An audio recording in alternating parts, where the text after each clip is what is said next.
I love it. Ask Mike J. He plays it close to the vest, and if anybody can say what's on their mind, it is definitely Mike J. Schaefer. Joining us now from Huskers247. What's up, Schaefer? Oh, sorry. I had some technical issues still having, but it should be good. God, your delivery for a guy that's pretty straightforward is so disarming. Right?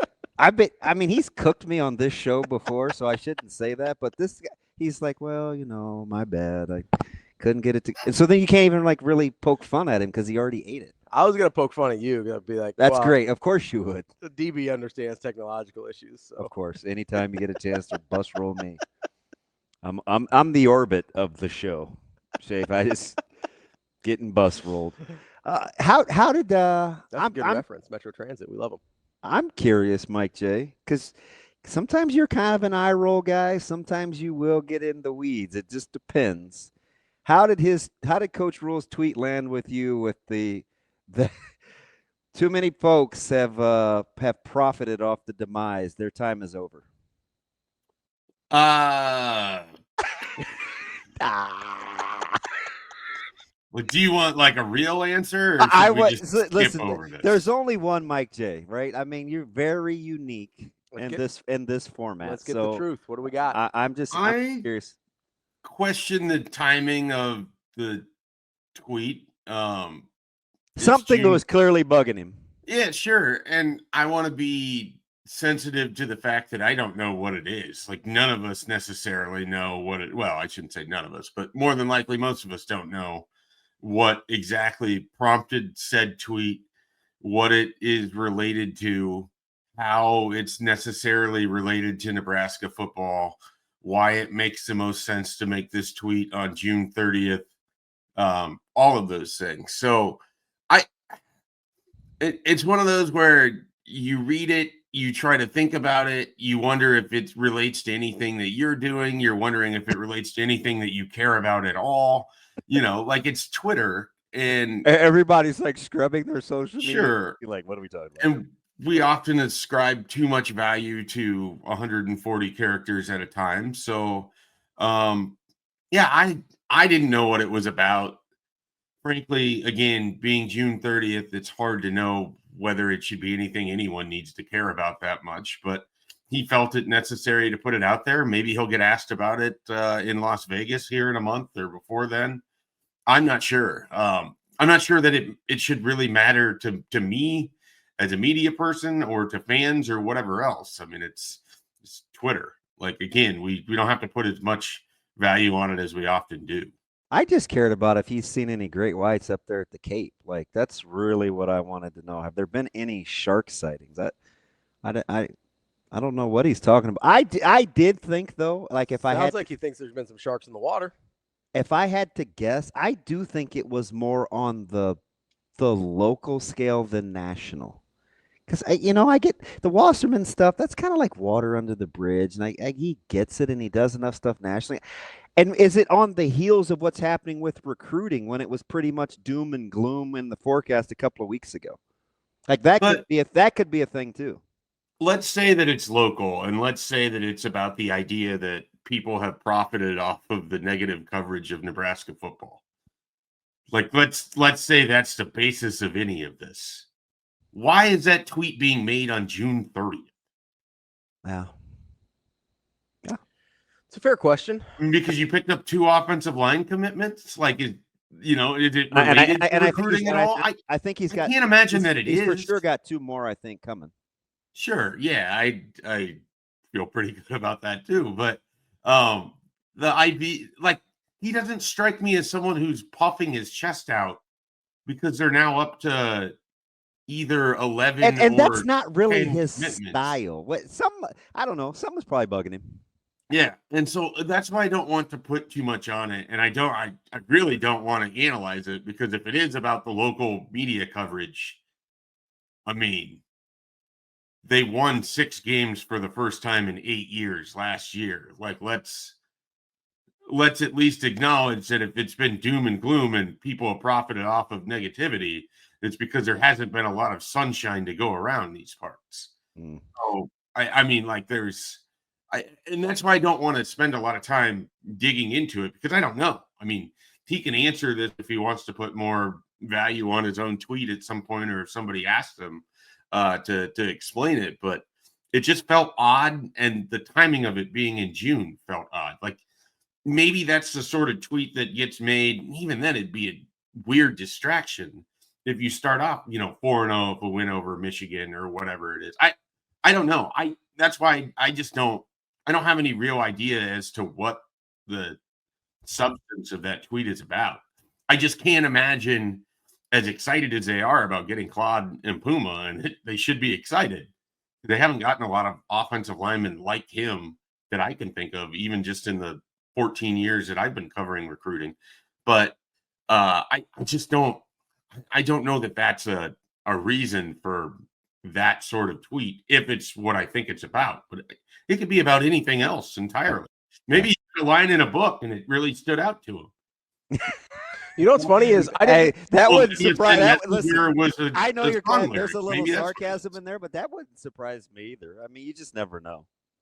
He's always thinking. I mean, he might have been reading some more Rudyard Kipling and decided he thought like that quote, because that's what he did last year, right? He's just constantly thinking. I didn't think it, for what it's worth, and I know you don't want to stick too long in this, Schaefer, and so we'll move on, but I didn't think it had anything to do with the media. I thought he was talking about, like, the vultures around recruiting, like all the people that are preying on kids. Yeah, could be. And, like, so initially, that's what I thought. Initially, that's what I thought. Was that, hey, it's about he's seen too many of these recruitments and these guys be impacted one way or another because – they're focusing on, like, oh, well, if you don't do this and if you don't sign this deal, and, like, I thought, like, Obot. I thought, like, there's a lot of guys that I think people have tried to use the negative. I mean, I thought, slant like, towards Nebraska, the Charmar Brown stuff. Like, I thought, like, that's where my mind went originally, was just, hey, you're probably right. The recruiting thing. I hate to say that because you're not very. And when he says their time is over, it's like, hey, relationships are going to win. At the end of the day, relationships are going to win. I like that. That's what I thought it was about. Yeah, and that could be entirely what it is. Like I said, it was, as soon as I saw it, I knew it was going to be a discussion that I was uncomfortable with, because none of us can speak for whatever the frame of mind was when he made that tweet, and it's not like there's a media availability right around the corner where he's going to explain it. So I didn't know how to take it. I think Ravi's explanation makes sense to a degree. It also it strikes me as out of character from someone who often is, for as much as Matt Rhule talks, there's generally always a purpose and a reason and something behind the message, and the message might not be aimed directly to who's receiving it, but someone else that might be listening in on it. So, he's a very careful communicator. And so there's, I'm sure, a point to it. I just don't know to whom it's being directed. Well, shoot, where was your reassurance the other day when I asked you if he was just messing with me? I felt like you were making a lot of jokes over there, Mike. I thought my comment about how it was just your back was pretty spot on, but you just glossed right over that one. Oh, because I was terrified. I was like, if he's right, doesn't make me feel any better. He's like, well, let's talk recruiting, man. He's got a chance to hit a hot streak and it might have been you. Yeah, it had to be where you said, gosh, in a couple of weeks, we could be sitting at 12, 13 guys. This could change in a hurry. And you very well may be right here in the next handful of days with where Nebraska ends up. Let's start with O-line, because he's got 2 at premium positions in the fold. Yeah, I mean, I kind of like what they've done with this offensive line class. I mean, Rex Waterman was someone that I kind of felt early on they had a great shot with. And, Claude Mpouma, Waterman was the first to commit, obviously, and then followed by Hayden Ainsworth, and then the 2 yesterday with Leon Noyle and Claude Mpouma. But Mpouma is such a big one to me because of almost the fact that Nebraska never gets this type of offensive tackle, like just a big NFL traitsy, really raw. Like, this is someone that's going to require a little bit more time, but from talking with offensive line coaches, they almost love getting players like this because they don't have bad habits that you have to coach out of them, that they're usually coming to you in such a way that they have to soak up everything that you're telling them because they don't know anything else. They don't have years of playing tackle and different offensive line coaches teaching them different things. And so I think with Mpouma, that's sort of exciting in that regard. But then also, I mean, this is a guy that, again, has NFL traits and things that you can't teach in terms of his size and overall athleticism. I love the athletic profile here. He's going to have to learn how to play with power, and that's where getting him into a strength and conditioning program and with the nutritionists and really building up his body and then turning him loose with the guys that are going to be working with him on the offensive line. I mean, you're essentially just given the framework of what could be a potential cornerstone left tackle, and you get to sort of build it as you want under your own real, plan. And so I think that's pretty exciting. And to be able to do that while beating out Auburn and Florida, which as recently as Friday, I was in a conversation with someone who would absolutely know. I mean, Auburn was way out ahead of Nebraska here. And Matt Rhule did what Matt Rhule generally does the best, which is he gets on the phone with these recruits and he explains to them why he feels like Nebraska is a strong fit for them, what Nebraska can offer, why this decision should boil down to, where you're going to be comfortable and where you can get the most out of for where you want to go. And when he's had those conversations, whether it was Mpouma over the weekend, Leon Noyle was another one who received the Matt Rhule phone call. I go back to last December. Jeremiah Jones was one of those recipients of it on signing day when he was almost going to flip to Missouri. And Matt Rhule called and calmed him down about, what the future was going to look like for Nebraska and why he should continue to believe in what made him commit in the first place. I mean, he's got a track record of being able to do this. And so they went from Friday, me thinking like this is Auburn. I mean, with the amount of money that Auburn had planned to invest into it and the relationship that they had built over the weekend, just kept hearing that Nebraska was making its move, and eventually the other two were pulling out entirely because Nebraska had solidified its spot. You guys both know, low key, I keep receipts and I'm fairly petty. I screenshot 4 DMs because 2 days ago, or was it yesterday, I said, quietly, Coach Rhule is a really good closer, right? Oh, yeah. And this was on the heels of them not getting a couple of big guys down the stretch. And some folks let me know that I had logged on to the Homer Network. And I'm like, listen, 3 of the 4 I didn't respond to. But the one guy, I'm like, listen, I'd rather be right than well-liked. And I'm just telling you, I'm not going to say anything about Coach Rhule for the sake of he and I's relationship. Like, I'd rather be right. Like, that guy can close. I've seen it. Like, I know how he acts. I know what he thinks. And I know his level of authenticity. Like, the guy, he can close. If it's whenever he gets ready, that guy can close. Yeah, I mean, I've heard it from other coaches that have been, sitting right there listening to only one side of the phone call, but knowing what the other one was largely sounding like because they were privy to watching him go to work. I think he is unquestionably the best head coach in terms of the actual recruitment side of it, not necessarily the organization or all of that, but just like him in the conversation part of it, by far the best. I mean, compared to Frost and Riley and Pauline, and it's not like that's some sort of substantial bar to clear, but he's not like a figurehead in recruiting. He's very, very involved in it. And he's often, a really important tool that they can use. Like, I don't think that they just do this all the time, but when they know that he can establish in a relationship and when he's able to get on the phone with Claude Mpouma, or he did it with Danny Odom or whatever, and he just sells them on why he's that excited about Nebraska. Not why they should be, but what he's excited about. That's the thing he sees about Nebraska. That is the number one thing right there, Schaefer. He doesn't tell them why they should be excited. Telling you. He shows them or explains to them what he is seeing from his eyes and where he thinks this thing is going to go. That is such a better form of communication than someone just telling you, oh, you're going to love it. We have this, we have that, we have, you're going to be great here, blah, blah, blah. I can't stress how important that is. Like. That's what I hang my hat on. That's what I gravitated towards early on. His affinity for this place and what it is and what it could be, and him not wavering, why he loves why he loves this place so much. Like, that's why I'm in. Like, this guy's he does not hold back on what this place can and will mean. So I'm in, right? There's Well, nothing to not like about that. and And then he's being authentic. and then it doesn't feel like a sales pitch, right? Like that's the big difference when I hear you explain that difference, Shafe, is when somebody's telling me like, oh, this is why you should do this, this, and this, that feels like a sales pitch. Whereas if somebody's like, hey, this is why I love this place, you do what's best for you, but like I'm just gonna tell you my perspective, that feels a lot more relational and a little bit more authentic than trying to be like, oh, well, we've got the best of this and the best of this. It's like, well, you've been on campus, you already have seen that. I don't have to tell you we've got the best facility in the country. You've seen a bunch of national guys come in and tell you that this is the best facility in the country and you saw it for yourself. I don't have to tell you that the nutrition's on point. You've been to the training table. Like that to me makes such a huge difference between like being salesy and just like being a part of somebody's life. Yeah, I'm absolutely. It transcends, and the message cuts through. I mean, these guys that he does this with, Mpouma, Jones, Odom, like they're being recruited by other great recruiters.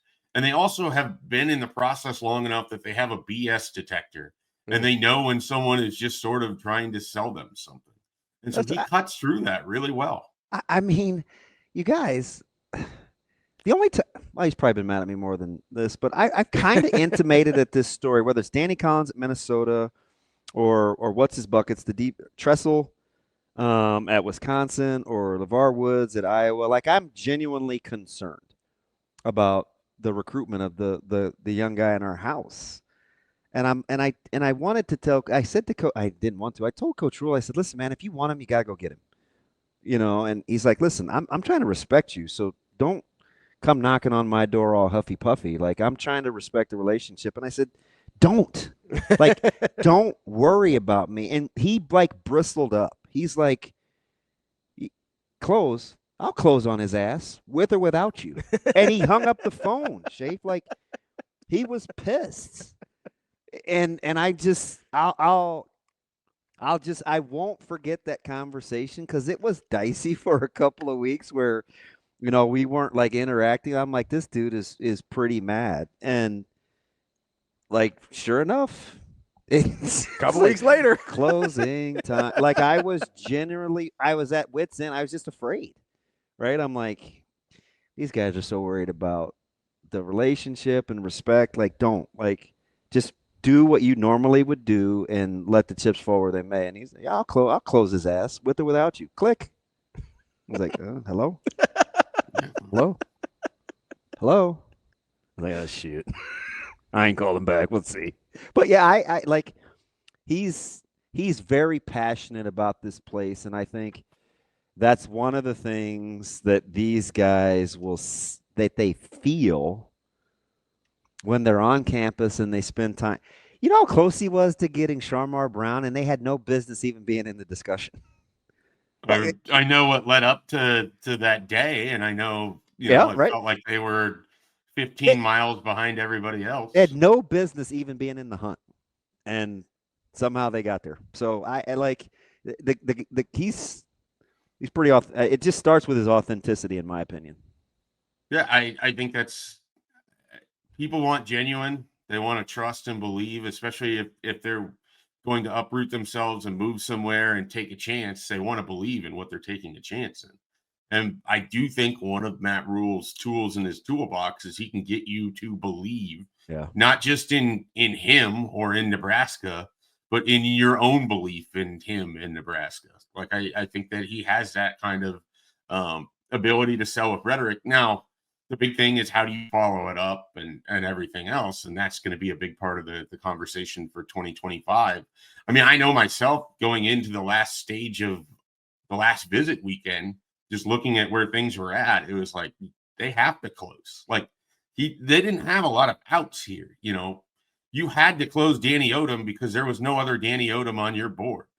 You had to close Claude Mpouma because that was the best offensive tackle that you had a shot with. And they're very much, I think, in the mindset over there that if they're not getting the higher end of their board, they are not dipping down just to take someone to take someone. I mean, that is a huge shift in the previous couple years. And I don't have to name names, but I think you guys can easily go through some of these classes and be like, okay, well, This was someone that they liked from an evaluation standpoint, but wasn't the highest on their board, but they could get him. They got to check a number off the box and they moved on. There's no need to do that anymore. And with 105 cap or whatever it's going to be in the future, you have that on the back end of it, but you also know you have the transfer portal. And I think they like what they have on their roster. So why do they have to just go get somebody to make it look good in a recruiting ranking service? That's not what they're trying to do. So you brought up two really good points there that I think matter a lot, because that's the question we always get, right? Is, well, do they actually like these guys? Are they just filling spots or whatever? One, and I've given this number before, you got 95 guys in this roster that are sophomore, redshirt freshman, or freshmen. So you don't need that many guys to start. You don't need to fill spots to start with. Second, I think they got really comfortable in this last transfer cycle with the guys they brought in of being like, oh, we feel like we have a good grasp on filling holes this way. We don't have to take flyers on guys in high school. Yeah, and it's also the circumstance of they changed over that staff, so the relationships weren't going to be as strong for 26. I think they knew that they were going to be building towards 2027 a little bit more than the 26 from the high school standpoint. It allows them to have flexibility when they get to December, depending on how the 2025 season goes, as to what type of portal year they want to have. Do they have to go all in on immediate answers, or do they have answers on their roster so they're able to just continue to backfill with guys that intrigue them, that they want to try to develop, that they think would be good pieces or good role guys or whatever. I mean, it's what you want, right? They're not playing poker where they need the last card to get the inside part of a straight. Like they have a lot of outs. You know, they have a lot of outs going into this and how they're building this roster. I think that's a good thing. And then to be able to close on some of the top end guys after having some struggle getting to June. I mean, June has went exceptionally well. It was a lead up to June where you're seeing some of these top players that you wanted coming off of the board that you're not even getting in for official visits. But that was sort of where the rough seas were. But now, I mean, they're coming out of this on the other side of it. They have a class that I think they feel pretty good about. And then they're going to get into potentially being able to flip some of those people that they didn't get the visits for if they go have a good season in 2025. Yeah, the circling back and could they get to 16 or 17 would be fascinating, because they don't have to. They would just be able to, which is would be 100% at their discretion of, we want a defensive lineman and we want this defensive lineman. Yep. We don't want a defensive lineman. We want this guy from St. Louis or this guy from Miami or that guy from North Carolina. I'm cheering for that like crazy, Schaefer, because I've been one of these guys that for months has said the philosophy in which they're recruiting under, you want them thinking this way, because if they start winning, it just pays more dividends. They don't have to recalibrate or readjust, because the core of what they do is the core of what they do. They evaluate, they find, they believe in their development. So any winning they do will just be fruit that they've bared. It won't be, well, God, we got to replant, retill, revamp. Like they rolled the dice bet on themselves by staying the course of who they are, and it could pay dividends, man. And it's hard to get people to buy into that when guys are telling them no at the last minute. But for them to not be deterred or to waver, I think even grew my affinity more for the process, because they're going to stand their ground. Well, and then the other thing to remember is that they're going to get into this part of the season. There's still months to go before anyone signs. I mean, I think we've kind of talked ourselves into, okay, the class that you have at the end of June, beginning of July, like that's what this is going to look like when you sign it in December. And that's not necessarily true. And on top of it, I think when we get to what likely going to be an insane cycle of coaching changes, the position coaches and relationships and stuff is going to get blown up in November, and Nebraska leaving outs, having flexibility, maintaining relationships, not writing people off just because they chose to commit somewhere else. That's going to pay off for them in November, should they maintain that flexibility. And it gives Pat Stewart an opportunity to continue to grow into his role and to have a better feeling for things. You get to see what you have on the roster. I mean, the approach makes a ton of sense. Quietly, do you know what else I like? I'm one of those guys that was kind of there. I wasn't out on an island, so I don't want to do that. But the 500 You've mile. often been out in space, just kind of floating. Well, we're not hitting case kings in one outer, Schaefer. I mean, the winning hand, okay? But I've said this for probably, you guys know this, and Schaefer, you're a day oneer. The 500-mile radius was never a huge, I thought it was a little overstated, right? I think, yeah, I just thought we made too big of a deal. And I'm not saying I want to be dismissive of like the Kansas City area or St. Louis or some particular regions, but I do like the fact that Nebraska's shown it's not so much about specific numbers as much about where they can make hay and where their interests lie, right? That you can see Kansas City is important. You can see St. Louis is important. You can see Miami is important. You can see pockets of Texas are important. You can see some parts in the Northeast. It doesn't have to be, man, we've got to lock such and such and such and such up. And they're finding a way to make that work. That part I like because I've never been a 500-mile radius guy. Yeah, and I don't know that it was ever like, oh, we need X amount of our recruits to come from here. A lot of it was, hey, there's talent that we think can help us. Let's go get it, whether it's in Castle Rock, Colorado, or how do we Sioux best City, utilize Iowa. our resources? Right. And then, on top of it, some of the success you're having in Florida is because a guy like Ja'Cory Barney came in as a freshman and is playing well. Mm-hmm. A guy like Willis McGahee and Vincent Shavers have opportunities in their second year to really cement defensive spots and really be part of the rotation. I mean, when we talk about the Pied Piper effect, you got to have guys that come from the area that are representing on television, and like when they come back, or if you're going through their school, that their jersey number is displayed in a way that they're at Nebraska, they're having success. It makes it easier to go into Miami. It makes it easier to go into Florida. Larry Miles makes his decision later today. And if you're Larry Miles and you look at what happened with Ja'Cory Barney and you think, hey, like that's what a slot receiver can sort of do in Nebraska and have that kind of impact. I'm probably a better receiver, like straight receiver, than Ja'Cory Barney was by the time he got to college because he had to do all this other stuff. There's a great opportunity for me in Nebraska. So I so much of it also in pockets when it's further outside the 500-mile radius is you have examples of these guys having success in Nebraska. And can I see myself having success there too? Because a guy that I know that was a couple years older than me is having success there. I mean, that's a huge part of this whole thing. Chafe, last thing from me here. You mentioned Larry Miles making his decision this afternoon. You've got Darian Jones at the end of the week. Got Calvin Thomas coming up. Are there any other guys that you know of with impending decisions that could impact Nebraska here within the next few days? Yeah, I mean, the other big one that you guys haven't mentioned is on July 3rd, Devin Jackson makes his announcement. I want to say it's 11 a.m. Central Time. Hearing a lot of Oregon, but also yesterday, there were a lot of whispers about Nebraska that was coming out of that 7-on-7 deal too. And not just because they got Danny Odom and Trey Taylor was down there throwing to Larry Miles, but I think there's some coaching staff that think Nebraska is involved in that one and will be involved until, whatever Devin Jackson says. So I know there's some momentum for Oregon there, but I think Nebraska is going to be involved in that. They definitely want a safety. He's on the high end of the board, and we'll see. I think the connection to Danny Odom does matter, and maybe we'll get another patented Matt Rhule phone call that we hear about on the back end of this. Yeah. If they, out of those four, what would your gut say? How many do they land?